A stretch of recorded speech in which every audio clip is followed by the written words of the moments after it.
Gusto mo bang tumulong sa magulang mo pero gusto mo rin magsimula ng sarili mong investment? Ano ba talaga ang uunahin mo? Kung gusto niyo malaman, tune in, don't tune out. Videos that will make you wealthy and debt free.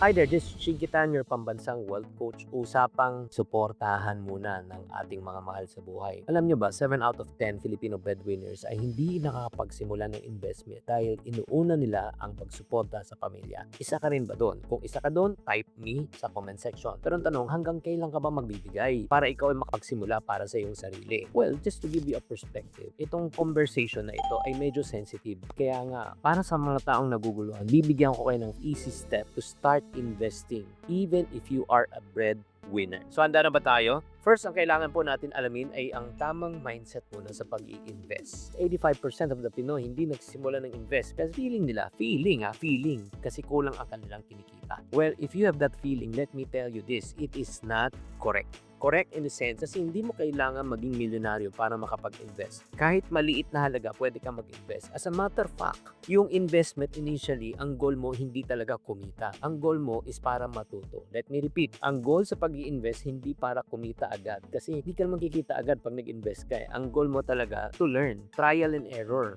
Tama ba itong concept ko? So kahit maliit siya, pwede kang mag-practice. And aside from that, I want you to change your mindset. Investment is not anymore a luxury, but it is a necessity. Ay yung mga pang-invest para sa mga tao may pera lang. As a matter of fact, yung mga tao may pera, kung may negosyo lang, hindi sila kailangan mag-invest. Ang investment ay para sa mga taong wala pang masyadong kakayanan at pera. Ito na sabihin ko po sa inyo, baka ma-offend lang kayo sabihin ko sa iyo. Kung ikaw may pambili ka ng kape at saka pambili ka ng milk tea, may pera ka pang invest. Kasi instead na ilalagay mo sa kape at saka sa milk tea, gamitin mo na para itimpok mo. At ito pa yung last, hindi mo kailangan pagpilian pamilya muna or investment. Ang good news, pwede mo pagsabayin. Kaya kung magsisimula po tayo, okay, just to give you a reality check. Alam nyo ba, pag nag-invest ka at the age of 25, 1,000 pesos per month sa isang investment fund that allows you, ito lang for computation sake lang para ma-appreciate nyo, 10% interest per annum.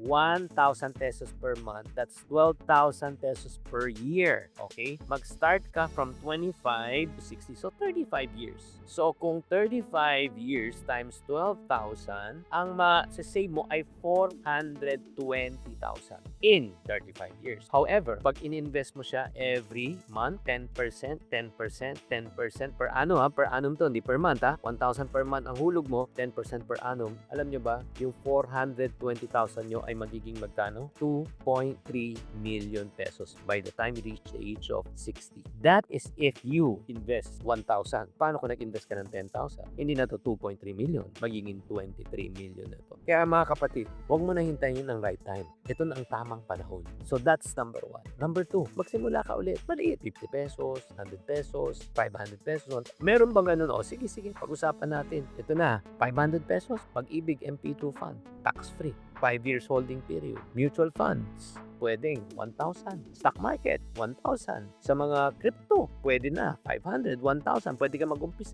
So in other words, ang dami. Kaya nga pumili kayo ng investment vehicle na swak sa budget mo. Tapos i-automate mo ang pag-i-invest mo buwan-buwan. As a matter of fact, mayroon akong kakilala isang call center agent. Nagsimula siya sa 500 sa pag-ibig ngayon. Alam nyo, sa loob ng how many years, nakaipon na po siya ng 50,000 pesos in 5 years time. Kaya nga, shout out kay Marie Adventure, Rosalie Badenas at Gilbert Sarmiento. Kayo ba ay nag-i-invest na? O number 3, paano mo pagsasabayin ang pag-i-invest sa pagtutulong sa mga mahal mo sa mga buhay? Di maghanap ka ng extra income para mabalanse. Ang isang middle class Filipino breadwinner, average income dito sa Pilipinas, siguro nasa 20,000-30,000. Okay? Kung may extra income ka, ang good news, yung extra income, yun ang pang investment. Diba? Kaya nga parati kong sinasabi, yung multiple sources of income, meron kang monthly income, meron kang daily income or weekly income. Pwede kang mag-online selling, pwede kang mag-freelance, graphic design, virtual assistant, writing, pwede kang mag-buy and sell, pwede kang mag-content creation, pwede kang mag-affiliate marketing. Ang dami pong opportunity. Ang tama lang, kailangan pumili ka ng tamang side hustle. And then once you start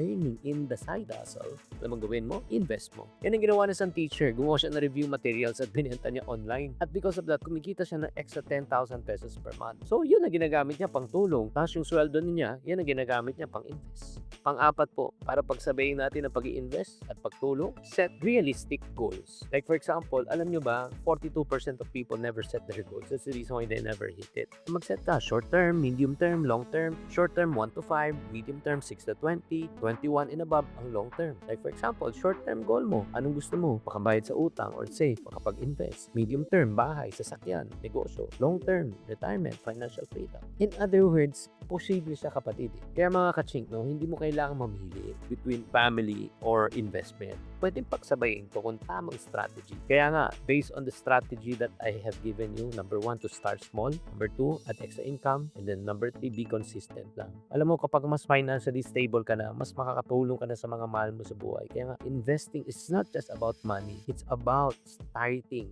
where you are right now.